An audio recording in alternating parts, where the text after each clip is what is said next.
வணக்கம். தமிழ் பேசும் மக்களின் உரிமை குரலான வீரகேசரியின் இரவு நேர பிரதான செய்திகள் வாசிப்பது எம். சிக்கா ரவி, செய்தியாசிரியர் எஸ். லோகேஸ்வரன். முதலில் தலைப்புச் செய்திகள். நெருங்கும் ஆபத்து. யாழ் மாவட்டம் இதுவரை எதிர்கொள்ளாத பேரழிவை சந்திக்கும் விடுக்கப்பட்ட எச்சரிக்கை. சாரா ஜஸ்மின் உயிருடன் ஏன் திறந்த பிடியாணை பிறப்பிக்கவில்லை என முஜிபுர் ரஹ்மான் கேள்வி. தரம் 6 சர்ச்சைக்குரிய பாடம் நீக்கம், சபையில் அறிவித்தார் பிரதமர். தரையிறங்கும் போது விபரீதம், நுவரெலியா ஏரியில் வீழ்ந்த விமானம். போதைப்பொருள் ஆசாமிகளுக்கு இனி கடும் நெருக்கடி, ஜனாதிபதி பிறப்பித்த அதிரடி உத்தரவு. சட்டவிரோத சொத்துக்களை கையகப்படுத்த அதிகாரிகளுக்கு விசேட பயிற்சி. உள்நாட்டு செய்திகள். தற்போது உருவாகியுள்ள காற்றழுத்த தாழ்வு மண்டலத்தால் யாழ் மாவட்டத்தில் 650 மில்லிமீட்டருக்கும் மேலான மழை பெய்யும் என எச்சரித்துள்ள யாழ் பல்கலைக்கழகத்தின் சிரேஷ்ட விரிவுரையாளர் நாகமுத்து பிரதீபராஜா. இதன் தாக்கம் யாழ் மாவட்டம் இதுவரை எதிர்கொள்ளாத அளவு பாதிப்புகளை எதிர்கொள்ள நேரிடும் என்றும் எச்சரித்துள்ளார். வங்காள விரிகுடாவில் நிலை கொண்டுள்ள குறைந்த காற்றழுத்த தாழ்வு குறித்து பொதுமக்களுக்கு விழிப்புணர்வு வழங்கும் வகையில் யாழ் ஊடக அமையத்தில் இன்று ஊடக சந்திப்பொன்றை முன்னெடுத்த அவர் இது குறித்து மேலும் தெரிவிக்கையில், இந்த தற்போது உருவாகி இருக்கின்ற இந்த காற்றழுத்த தாழ்வு நிலையை பொறுத்தவரையும் இலங்கை கரையை அண்மிக்கின்ற பொழுது ஒரு காற்றழுத்த தாழ்வு மண்டலமாக வலுப்பெற்று இலங்கையினுடைய கிழக்கு கரையோரமாக நகர்ந்து வடக்கு மாகாணத்தை அண்மித்து வடக்கு மாகாணத்தினூடாக மன்னார் வளைகுடாவிற்கு செல்லும் என எதிர்பார்க்கப்படுகின்றது. இன்று வரையான நிலைமையை பொறுத்தவரையில், அதாவது இன்று காலை 10 மணி வரையான நிலைமையை பொறுத்தவரையில் இலங்கையினுடைய வடக்கு, கிழக்கு, வடமத்திய, ஊவா மற்றும் மத்திய மாகாணங்கள் மிக மிக கனமழையை பெறும் என எதிர்பார்க்கப்படுகின்றது. 1870ஆம் ஆண்டிற்கு பின்னர் ஒரு ஜனவரி மாதத்தில் இதுபோன்ற நிகழ்வு வருவது இது இலங்கைக்கு அல்லது வங்காள விரிகுடாவை பொறுத்தவரையும் 21வது சந்தர்ப்பமாக காணப்படுகின்றது. எதிர்வரும் 9ஆம் மற்றும் 10ஆம் தேதிகள் மிகவும் முக்கியத்துவம் வாய்ந்தவை. கிழக்கு மாகாணத்தை பொறுத்தவரையில் எதிர்வரும் 8, 9, 10ஆம் தேதிகள் முக்கியத்துவம் வாய்ந்தவையாக காணப்பட்டாலும் கூட முல்லைத்தீவிற்கும் 8, 9, 10ஆம் தேதிகள் முக்கியத்துவம் வாய்ந்தவையாக காணப்படுகின்றன. யாழ்ப்பாணத்தை பொறுத்தவரையும் அதனுடைய நகர்வின் அடிப்படையில் 9 மற்றும் 10ஆம் தேதிகள் மிக முக்கியத்துவம் வாய்ந்த நாட்களாக காணப்படுகின்றன. ஆகவே டிட்வா புயல் காலப்பகுதியில் யாழ்ப்பாணம் மிகப்பெரிய அளவு பாதிப்பை எதிர்கொள்ளவில்லை என்று கருதலாம். ஆனால் இந்த தாளமுக்கம் அவ்வாறு இல்லை. இந்த தாளமுக்கம் யாழ்ப்பாணத்தை தான் மிக மோசமான அளவுக்கு அதிகளவான மழை வீழ்ச்சியை கொடுக்கும் என எதிர்பார்க்கப்படுகின்றது. ஆனால் இன்னொரு கவலையான விடயம் என்னவென்றால் விவசாயிகளை பொறுத்தவரையும் ஒரு மிகப்பெரிய பாதிப்புக்கான வாய்ப்புகள் காணப்படுகின்றது. அதாவது செப்டம்பர் மாதத்தின் நடுப்பகுதியிலிருந்து அக்டோபர் மாதத்தின் நடுப்பகுதி வரைக்கும் விதைப்பு செயற்பாட்டை மேற்கொண்டவர்களுடைய பெருமளவான வயல் நிலங்கள் அறுவடைக்கு கிட்டத்தட்ட தயாரான நிலைமையில் காணப்படுகின்ற பொழுது கிடைக்க இருக்கின்ற மிக கனமழை அல்லது காற்று வீசுகை அவர்களுடைய நெற்செய்கை மிக மோசமாக பாதிக்கும். ஆகவே நீங்கள் கேட்டது போன்று டிட்வா புயலோடு ஒப்பிடுகின்ற பொழுது டிட்வா புயல் காலத்தின் பொழுது யாழ்ப்பாணம் மாவட்டம் பெருமளவுக்கு பாதிக்கவில்லை. ஆனால் இந்த தாளமுகத்தை பொறுத்தவரையில் ஏனைய பகுதிகளோடு ஒப்பிடும் பொழுது யாழ்ப்பாணம் மாவட்டம்தான் மிக கூடுதலான மழை வீழ்ச்சியை பெறும் என எதிர்பார்க்கப்படுகின்றது. உயிர்த்த ஞாயிறு தாக்குதல் சம்பவத்துடன் தொடர்புடைய சாரா ஜஸ்மின் இறக்கவில்லை. அப்படியென்றால் அவர் தப்பிச் சென்றுள்ளார். இவ்வாறு இருக்க அவருக்கு ஏன் நீங்கள் திறந்த பிடியாணை பிறப்பிக்கவில்லை என பாராளுமன்ற உறுப்பினர் முஜிபுர் ரஹ்மான் கேள்வி எழுப்பியுள்ளார். பாராளுமன்றத்தில் இன்று இடம்பெற்ற வாய்மொழி மூல வினாக்களின் போது அவர் இவ்வாறு கேள்வி எழுப்பினார். இது தொடர்பில் அவர் மேலும் தெரிவிக்கையில், සහරාන්ගේ කණ්ඩායමේ හිටපු සහරා ජස්මින් සම්බන්ධව ඔබතුමාලා දන්නවා විශේෂයෙන්ම 2020 පස්සේ ගෝඨාභය රාජපක්ෂ ජනාධිපතිවරයාගේ යටතේ පවත්වපු පරීක්ෂණ කණ්ඩායම් කිව්වා තුන්වෙනි පරීක්ෂණයේදී තමයි ඒගොල්ලෝ තාවුරු කරන්න උත්සාහ කරා එතුමිය සාරා ජස්මින් මැරුණයි කියන එක. නමුත් අපි සියලු දෙනාම පිළිගන්නවා සාරා ජස්මින් මැරුණේ නැහැ. සාරා ජස්මින් පලා ගියා. එහෙම නැත්නම් එයාව පලා යන්න යම් කණ්ඩායමක් එයාට උදව් කරා කියන එක. உயிர்த்த ஞாயிறு தொடர்பில் சாரா ஜஸ்மின் தொடர்பாக 2020ஆம் ஆண்டின் பின்னர் கோட்டாபாய ராஜபக்ஷ அரசாங்கத்தின் கீழ் முன்னெடுக்கப்பட்ட விசாரணை குழு தெரிவிக்கின்ற விடயம் சாரா ஜஸ்மின் இறந்துள்ளார் என்பது.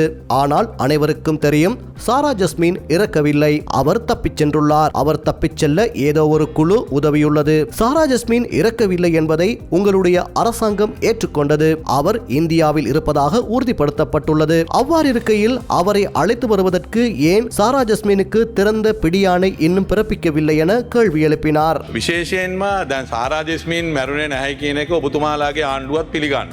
ඒ පරීක්ෂණවල විශේෂයෙන්ම අර DNA පරීක්ෂණවල අවුලක් තිබුණයි කියන එක අපි සියලු දෙනාම දන්නවා. ඒක තහවුරු කරන්න යම් කණ්ඩායමක් උත්සාහ කරා එයා මැරුණයි කියන එක. මොකද අපි දන්නවා අපේ නලින්ද ජයතිස්ස ඇමතුමාත් විපක්ෂයේ ඉන්නකොට කිව්වා සාරා ජෙස්මින් ඉන්දියාවේ ඉන්නවයි කියන එකත් එතුමාත් තහවුරු කරලාම කිව්වා ඒ කතාව. අය අපි පිළිගන්නවා. එයා දීවතුන් අතර ඉන්නවා. ඔබතුමා නැගෙනහිර පළාතේ ආඥාපති වෙලා ඉන්න කාලේ තමයි මේ බෝම්බ සිද්ධිය සිද්ධ වුණෙත් සාරා ජෙස්මින් පලා ගියෙත් ඔබතුමා ආඥාපති වෙලා ඉන්න කාලේ. එතකොට ඒ සාරා ජෙස්මින්ව ගෙන්න ගන්න දැන් ආණ්ඩුව අපි දන්නවා පාතාලී ලෝකේ හොඟක් උදවිය පිටරටවල් වල ඉන්නවා.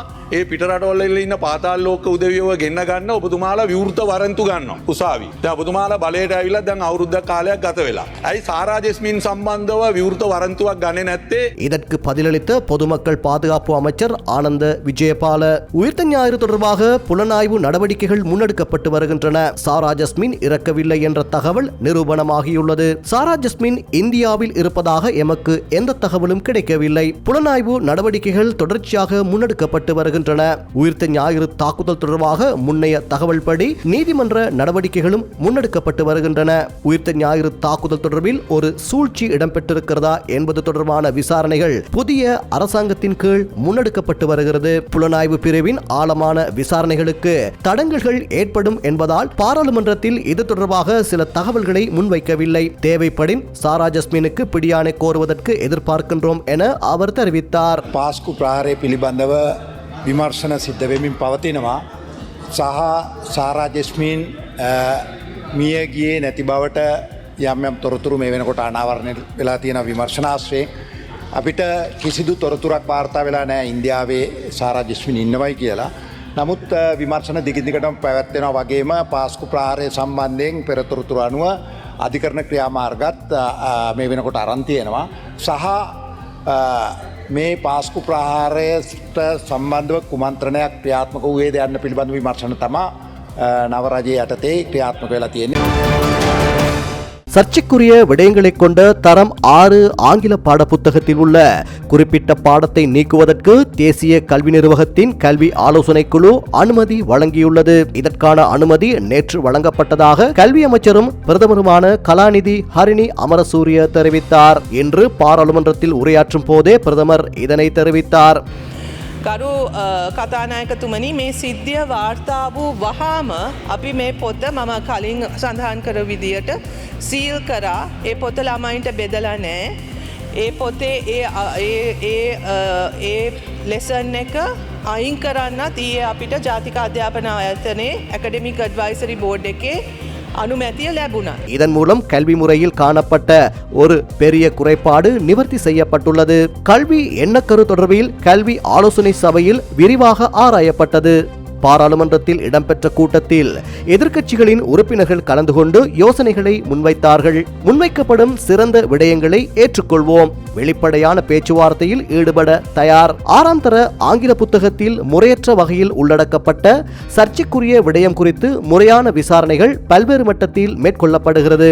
ஓய்வு பெற்ற அரசு நிர்வாக அதிகாரியான ரஞ்சித் ஆரியரத்ன தலைமையில் குழு ஒன்று நியமிக்கப்பட்டுள்ளது. இந்த பாடத்தொகுதி முழுமையாக சீல் செய்யப்பட்டுள்ளது. அத்தோடு பாடசாலைகளுக்கு விநியோகிக்கப்படவும் இல்லை. இந்த விடயத்தை முன்னிலைப்படுத்தி முழுமையான கல்வி மறுசீரமைப்பு மீது அச்சத்தை ஏற்படுத்த முயற்சிக்க வேண்டாம். புதிய கல்வி மறுசீரமைப்பு தொடர்பில் சகல தரப்பினருடனும் வெளிப்படையாக பேசுவதற்கு தயாராக உள்ளோம் என அவர் தெரிவித்தார்.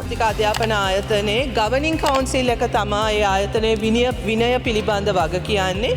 ඒ ආයතනය විසින් රංජිත් ආරියරත්න කියන ගරු හිටපු ලේකම්තුමා ඔහු රාජ්‍ය සේවයේ ඉඳලා විශ්‍රාම ගිය කෙනෙක් ඔහුව ඊයේ පත් කළා මූලික විමර්ශනය පවත්වන්න. එතකොට මේ මූලික විමර්ශනය අනුව මේ සිදුවීම පිළිබඳ මේ ප්‍රොසීඩියර්ස් වයලේට් වෙලා මේක කොහොමද සිද්ධ වුණේ කියන එක පිළිබඳ පුළුල් විමර්ශනයක් කරනවා.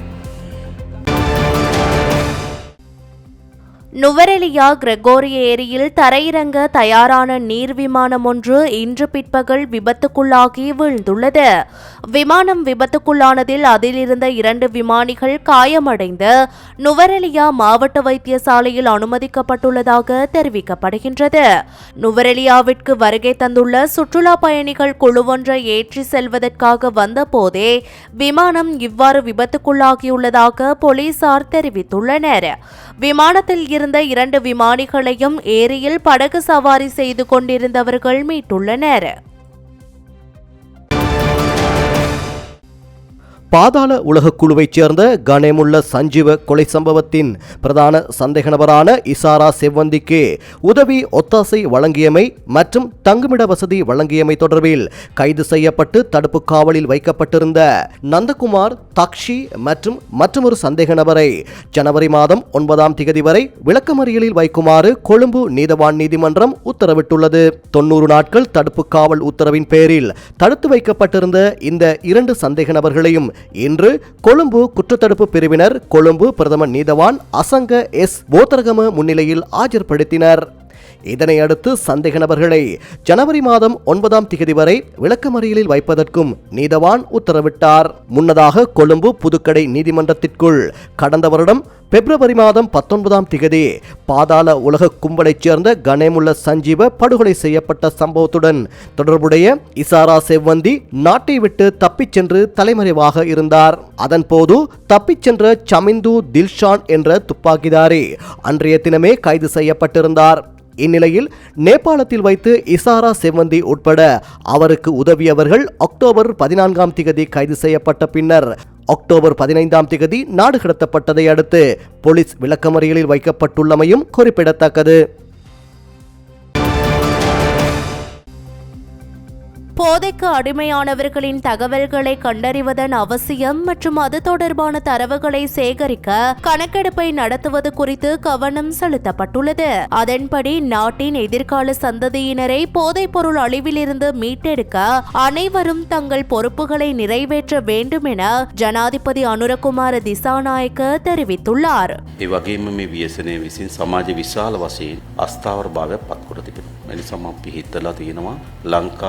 වෙලාවේ තිබෙන ප්‍රධානම ව්‍යසනය බවට පත්වලා තිබෙන්නේ මේ මත් කුඩු හා බැඳුණු සංවිධාන අපරාධකම්. අපි මොන සැලසුම් මොන සංවර්ධනයක් හැදුවත් අපිට වැඩක් නැහැ.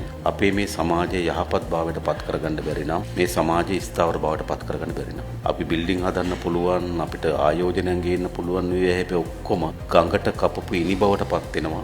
මේ ව්‍යසන අපි පරාජයට පත් කරන්නේ. நாட்டின் பௌதீக வளர்ச்சியை போன்று சமூகத்தின் நலன் மற்றும் ஸ்திரத்தன்மை மிகவும் முக்கியம் என்றும் தேசிய பேரழிவாக மாறியுள்ள போதைப்பொருள் அச்சுறுத்தலை இந்த நாட்டிலிருந்து ஒழிக்க வேண்டும் என்றும் அவர் வலியுறுத்தியுள்ளார். முழு நாடுமே ஒன்றாக தேசிய செயற்பாட்டு சபையின் 3வது அமர்வின் போதே அவர் இதனை குறிப்பிட்டுள்ளார்.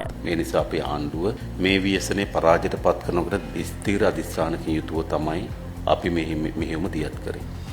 අපි මීට පෙරත් අවස්ථා ගණනාවකදී මෙහෙයුමේ ක්‍රියාමාර්ග මෙහෙයුම සඳහා තියෙන පැති ගණනාවක් ගැන කතා කර එකක් මේවා වැටලීම මේට ඇබ්බැහි වුණු අය පුනරුත්ථාපනය කිරීම අපේ හාමුදුරන් වහන්සේලා ආගමික සංස්ථාවන් ඉතින් සමාජයන්ට ගෙන යන පණිවිඩ මාධ්‍ය මේ වගේ අපිට පැති ගණනාවකින් අපිට අවශ්‍ය වේවි මේක පරාජයට පත් කිරීම සඳහා අවශ්‍ය සැලසුම. போதைப்பொருள் வர்த்தகர்கள் மற்றும் விநியோகஸ்தர்களுக்கு எதிராக பாரிய சமூக தாக்கத்தையும் அழுத்தத்தையும் ஏற்படுத்த வேண்டும் என ஜனாதிபதி சுட்டிக்காட்டியுள்ளார். இதேவேளை 2025 ஜனவரி 1ஆம் திகதி முதல் 2026 ஜனவரி 5ஆம் திகதி வரையிலான காலப்பகுதியில் 1821 கிலோ 174 கிராம் ஹெரோயின் கைப்பற்றப்பட்டுள்ளது.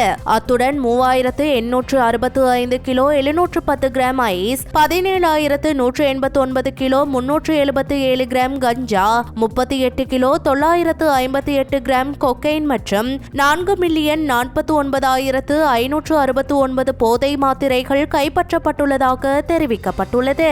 யாழ்ப்பாணம் மற்றும் நெல்லூர் பகுதிகளில் போலீஸ் விசேட அதிரடிப்படையினர் முன்னெடுத்த விசேட சோதனை நடவடிக்கைகளின் போது 4 சந்தேக நபர்கள் கைது செய்யப்பட்டுள்ளனர். இதன்போது அவர்களிடம் இருந்து ஒரு வாள் 860 போதை மாத்திரைகள் 4 கைபேசிகள் மற்றும் ஒரு மோட்டார் சைக்கிள் என்பன கைப்பற்றப்பட்டுள்ளன.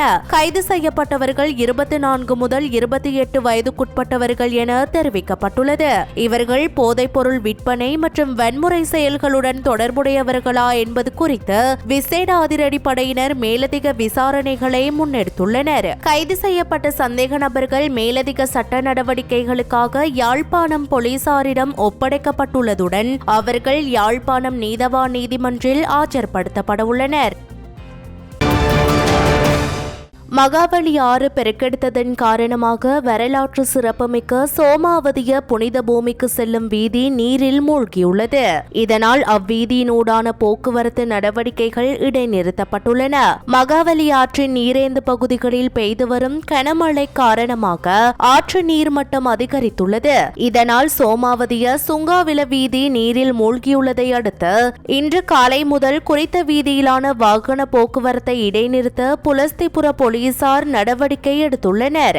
சோமாவதிய சுங்காவில பிரதான வீதியானது திக்கல பகுதியில் சுமார் 2 அடி உயரத்திற்கு நீரில் மூழ்கியுள்ளதாக தெரிவிக்கப்படுகிறது. இதேவேளை நேற்று மாலை வழிபாடுகளுக்காக சென்ற பக்தர்கள் சிலர் வெள்ளம் காரணமாக திரும்பி வர முடியாத நிலை ஏற்பட்டது.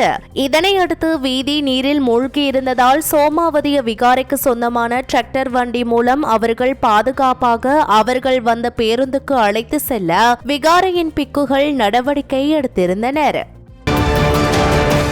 வெண்ணப்புவ போலீஸ் பிரிவிற்குட்பட்ட தம்பரவில பகுதியில் சட்டவிரோத மதுபானம் அருந்தி சுகவீனமடைந்த 7 பேர் தற்போது நீர்கொழும்பு மாவட்ட பொது மருத்துவமனையில் சிகிச்சை பெற்று வருவதாக வெண்ணப்புவ போலீசார் தெரிவிக்கின்றனர். இந்த சம்பவத்தில் நேற்று 5 பேர் உயிரிழந்தனர். அவர்கள் 28 முதல் 57 வயதுக்குட்பட்டவர்கள் ஆவர்.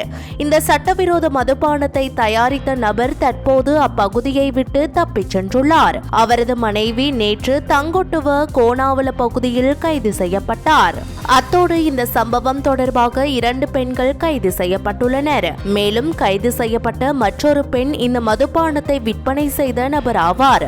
உயிரிழந்தவர்கள் தொடர்பான நீதவான் விசாரணை நேற்று மதியம் மாரவில நீதவான் தினிந்து சமரசிங்கவினால் நடத்தப்பட்டது. மேலும் அவரது உத்தரவின் பேரில் உயிரிழந்தவர்களின் பிரேத பரிசோதனைகள் இன்று சிலாபம் பொது வைத்தியசாலையில் இடம்பெறுவதற்கான நடவடிக்கைகள் முன்னெடுக்கப்பட்டுள்ளன. 2025ஆம் ஆண்டின் 5ஆம் இலக்க குற்ற செயல்கள் மூலம் ஈட்டப்பட்ட சொத்துக்கள் தொடர்பான சட்டம் குறித்த விசேட விழிப்புணர்வு வேலை திட்டம் நேற்று பாதுகாப்பு அமைச்சில் நடைபெற்றது.